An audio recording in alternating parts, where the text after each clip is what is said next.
का विवाह कैसे हो गया? क्योंकि पत्र हर जगह गया था, लेकिन अयोध्या में राजा दशरथ के लिए पत्र नहीं गया था। और जब दशरथ के लिए पत्र नहीं गया था तो फिर राम और लक्ष्मण कहां से आ गए? तो राम और लक्ष्मण तो आजमगढ़ से आए थे विश्वामित्र के साथ। याद रखना,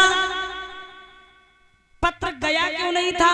परीक्षित जी ध्यान देना कि अयोध्या में पत्र क्यों नहीं गया था। एक पतिव्रता स्त्री अपने पति को कंधे पे रख के ले जा रही थी। उसके पति के शरीर में रोग था, बीमारी थी। धोखे से रास्ते में क्या देखा? एक संत बैठे, धोखे से पतिव्रता स्त्री का पैर संत के कमंडल में लग गया। और जैसे ही कमंडल में लग गया तो संत ने हाथ में जल लिया और कहा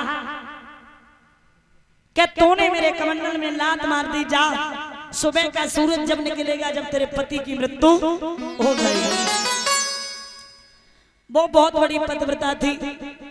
वो कहने लगी अगर तुम सच्चे संत हो तो हम भी सच्ची पतिव्रता हैं।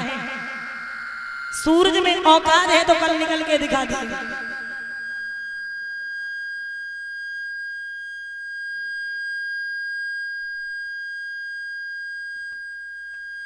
एक दिन नहीं, 2 दिन नहीं, 10-15 दिन हो गए, जनकपुर में सूरज नहीं निकला। बड़े बड़े विद्वान आए, एक विद्वान आए, उन्होंने कहा कि कल का सूरज भी निकल आएगा, इसके पति की मृत्यु भी नहीं होगी। अगर कोई पतिव्रता स्त्री इसके पति के ऊपर जल डाल देगी तो। पतिव्रताओं के लिए पत्र गए।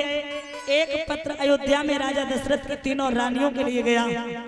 कौशल्या हाथ जोड़ के बोली महाराज आपकी आज्ञा पाऊं क्या मैं जा सकती हूँ? लेकिन उसी समय मेरे भैया उनके राज्य की मेहतर कहने लगी और जवाब दिया सुनो, जिस राज्य की मेहतर ऐसे काम कर सके उस राज्य की रानी को जाने की कोई जरूरत नहीं है। उसी समय उस राज्य की मेहतर आई है, अयोध्या की जल डालती है तो उसी समय रोग ठीक हो गया, सूरज भी निकल आया। दिमाग में यही झटका लगा कि जब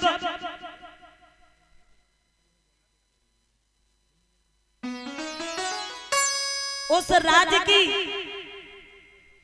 स्त्रियां इतनी पतिव्रताएं हैं, उनके बेटों के लिए धनुष तोड़ना कोई बड़ी बात नहीं है, इसलिए पत्र नहीं गया था। बाद में पत्र गया तो भरत और शत्रुघ्न को लेके आए। चारों भाइयों का विवाह हुआ, राम का सीता के साथ, लक्ष्मण का उर्मिला के साथ, भरत का मांडवी के साथ, शत्रुघ्न का सुरत कीर्ति के साथ। चारों भाइयों का विवाह विधि विधान से हुआ है और लेकर के आज अयोध्या में गए हैं। अयोध्या में बड़ी खुशी मनाई गई है। बोले कन्हैया लाल की, वृंदावन बिहारी लाल की। महाराज परीक्षित, अब कथा तो यहाँ रामचरितमानस में और भी है, लेकिन अगर देखा जाए कथा अगर कही जाए रामचरितमानस की तो 7 दिन की तो छोड़ो, 7 महीने में भी पूरी नहीं हो पाएगी। लेकिन कथा आगे आती है राम वनवास की। अब मैं राम वनवास न सुना के राम जो सूर्य वंश की कथाएं बड़ी सुंदर आप सुन रहे थे, सूर्य वंश की कथाओं पे हम यहीं विराम देंगे। अब आज से यहाँ से आप चंद्रवंश की कथाएं सुनेंगे।